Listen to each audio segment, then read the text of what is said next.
And welcome back to another episode of Mine is the Fury. I am Eric and I'm going to be reviewing Game of Thrones Season 7, Episode 5, Eastwatch, and holy crap, there are a lot of reunions in this episode. Always, of course, remember to follow Honest Jack, DTV, and everything at Oddsafe channel. You'll find links to their content in the description below. So there was a lot of reunions in this episode. I'm going to get right into it. So the episode starts off with Jaime and Bronn. They're still alive. Jaime's pretty shook up about what had just taken place, and he says, look, that was just one dragon. Daenerys has three dragons, and Braun, being very funny, says, dragons are where our partnership is going to come to an end, because I'm not going to be around for these dragons to just burn me to death. So then we see all the remaining Lannister troops that survived being taken before Dany and Drogon, and Dany offers them a choice and says, you can join me and bend the knee, or you can die. A lot do bend the knee, some don't, but Randall Tarly does not bend the knee and says, you are not my queen, I will not bend the knee to you. And she says she understands that, so you'd rather die, and he accepts his fate. But then what happens, his son Deacon also says, you're going to have to kill me as well, and Randall is not happy about that. He doesn't want his son to die also, but his son holds his ground for whatever reason and wants to die. And so Dany says, very well. Tyrion really wanted to let them join the Night's Watch, but Dany says, no, I have to keep my word here. So they're taken before Drogon. Daenerys says Dracarys, and Randall and Deacon burn to death. There was actually a little touching scene, even though I didn't like Randall, where he grabs Deacon's arm right before they burn. You know, Tyrion's not happy about all of this. A lot of people think this is Dany going Mad Queen. Some people think, though, this is perfectly in line with her, and it's more Aegon the Conqueror, but definitely cool stuff. But next she comes back to Dragonstone on Drogon, and Jon's on the hill watching, and Drogon approaches Jon, and he likes Jon because he, of course, can sense Jon's Targaryen blood. Jon pets Drogon, fantastic scene. Dany doesn't really know what to make of it, and Dany says, you know, they're beautiful creatures, aren't they? And Jon says, not the word I would use, but they're definitely something. And then Dany says, no matter how big they get, they will always be my children. So next they're interrupted. We have another reunion, and Dar Dothraki said, this man says he's your friend. Who is it? It's Jorah Mormont. He has come back to Dany, and he says, will you accept me back into your service? And she's very happy to see him and says, of course I will. So that was a nice moment. I did like that moment. But next, they're I want to talk about, they're in the war room talking about what we need to do, that they need to convince Cersei about the undead threat. How can they do that? To go beyond the wall and bring back a member of the undead, a white, something like that, to convince her. But Tyrion wants to talk to Jaime about this first. So how can he get into King's Landing? Who can smuggle him in? Sir Davos. So Davos and Tyrion go to King's Landing. Davos has his own business there, but Tyrion somehow gets in contact with Bronn, and Bronn brings Jaime to Tyrion, and Jaime's not happy with Tyrion. He's still very pissed at him for killing Tywin, but Jaime does listen. Tyrion says, look, this is what's happening, the undead. You need to tell Cersei this, because it's coming for all of us. But Jaime goes to Cersei about all this. Cersei, of course, already knows about the meeting. She knows that Jaime met with Tyrion and that Bronn arranged it. And she's like, okay, I get it. But then she drops a huge bombshell on Jaime. She's pregnant. And she doesn't care about telling people Jaime is the father. She just doesn't care. But there's a lot of questions, but some people think she might be faking this. I don't think she's faking, but a lot of people don't think she's going to carry the baby to term because of the witch's prophecy, which told her you will have 3 children, no more, no less. So it's definitely something to think about. But her and Jaime embrace, and at the end, she does give him a warning to Jaime, don't betray me ever again. So what's Davos doing during all this? He's going to Flea Bottom.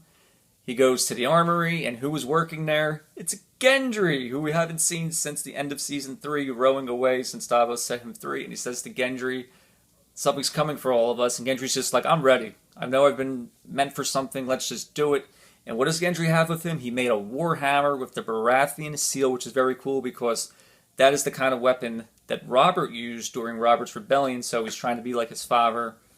Awesome stuff. So, they're trying to leave on the beach, and some Lannister troops are there, and Davos just pays them off and gives them this crab stuff that supposedly keeps you rock hard if you're having sex, but funny stuff. So it looks like they're about to get away, but then comes Tyrion, and they recognize Tyrion, but Gendry just says, screw it, bashes both the Lannister troops in the head with his hammer and says, "Let's go." Tyrion goes, "He'll do." So they get back to Dragonstone, and Davos takes Gendry to meet Jon, and he warns Gendry, "Don't tell people who you are. Don't tell them." What is the first thing Gendry does when he meets Jon? Tells him who he is. He's the son of Robert Baratheon, how both their fathers were, in fact, best of friends, and they trusted each other, and we should trust each other. And Jon likes to hear this, and he accepts Gendry's help. So the SEAL team going beyond the wall is Jon, Gendry. Davos is going with, but he's not going beyond the wall. And Jorah. Jorah wants to go. They know they have to go to Eastwatch because Bran sent a raven to to Dragonstone to inform Jon of what he had seen. He saw one of his warg things with crows and saw the undead are coming. So they go to East. They're going to Eastwatch. They're departing. Jorah and Dany have another nice goodbye, but then she has a goodbye with Jon where he says, "Well, you're not. If I don't come back, won't have to deal with me." And she says, "I've grown quite used to you." And she's looking at him all doe-eyed. You can totally see there's a romantic thing between them, even though she's his aunt. They don't know that yet, of course. But they depart. Jon says to her, though, "I wish you good fortune in the worst to come," which is, of course, a callback to Mance Rayder's death. It's the last thing he said before he burned, and it's also a callback to the Sword of Morning, who said that to Ned at the Tower of Joy. So they are off to Eastwatch, but I want to talk about quick also what's happening at Winterfell. So a lot of lords are upset that Jon isn't there. They want to support Sansa, but Sansa sort of sticks up for Jon and sort of doesn't. Arya's watching. She confronts Sansa about all of this. She's not that happy about it. But who's, knows all this and is watching? Littlefinger. And Littlefinger plays this little cat and mouse game with Arya. He gets some kind of a message, and he knows the entire time this is all going on that Arya's watching him. He puts the letter in his room. Arya breaks in, finds it, and what is it? It's the letter that Cersei Lannister made Sansa write in Season 1 to Robb Stark to come to King's Landing and bend the knee to Joffrey. She leaves Littlefinger's chambers, and Littlefinger's watching. That's exactly what he wanted to happen. He's still pretty good at playing the game. So that's what's going on at Winterfell, but I want to get to Old Town because something big came up. So Gilly's reading, Sam's reading, and Gilly starts talking about what's an annulment? This Rhaegar or something had an annulment and had a secret wedding. Now, what is she talking about? A lot of my friends have been asking me this, so I want to explain this. So we know Jon is the son of Rhaegar Targaryen, who was Dany's brother, died during Robert's Rebellion. He was the heir to the throne. And Lyanna Stark. Now, before they were together, though, Rhaegar Targaryen was married, but what Gilly has just learned, that marriage was annulled, and then Rhaegar got married in secret in Dorne to Lyanna Stark, meaning Jon is not a bastard, and he has a better claim to the throne, to the Iron Throne, than Dany has, which is very, very fascinating stuff. I can't wait for Jon to find all this out. I can't even begin to imagine how he's going to react, but Sam has had enough at the Citadel. He's getting out of there. Takes Gilly, takes little Sam. Done, out. So I guess that's the end of the Citadel arc. Sam doesn't know yet that his father and brother were burned to death. I guess he will find that out. But the episode ends. Then we go to Eastwatch. Everyone's arrived. Jon's arrived. Gendry, Davos, Jorah. So they meet with Tormund.